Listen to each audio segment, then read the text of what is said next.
Honorables sénateurs, j'attire votre attention vers les tribunes publiques où se trouve Mme Patricia Grattan, une fière Terre-Neuvienne et écrivaine, curatrice aussi.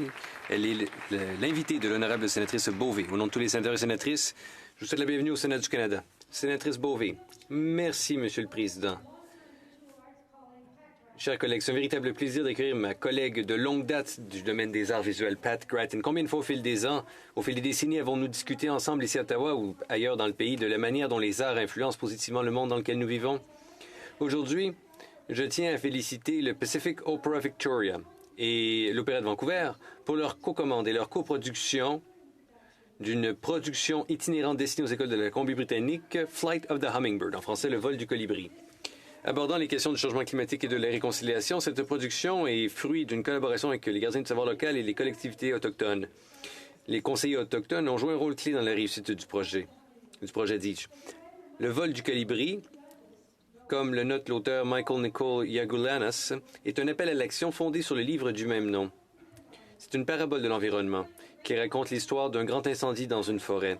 Un incendie éteint grâce à la résilience et la persistance d'un petit colibri, oiseau qui symbolise la sagesse et le courage.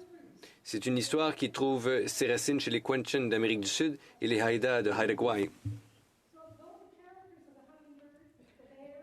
Par l'entremise des personnages du colibri, de l'ours, du lapin, du hibou et des corbeaux, l'histoire et la musique entremêlent l'histoire de la colonisation, l'impact des traumatismes et l'importance de prendre soin d'autrui, de partager ses points de vue et ainsi de devenir plus fort. Dans le guide pédagogique, l'école précise...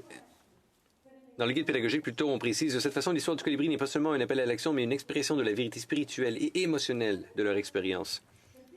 L'an dernier, j'ai appris que ce printemps et au printemps 2024, cette œuvre sera en tournée dans toute la Colombie-Britannique, y compris dans de nombreuses communautés des Premières Nations.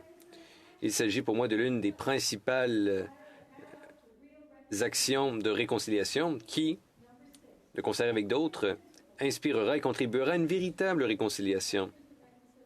C'est le numéro 6 des 10 principes de réconciliation de la Commission de vérité et de réconciliation qui dit tous les Canadiens, en tant que peuple des traités, partagent la responsabilité d'établir et de maintenir des relations mutuellement respectueuses.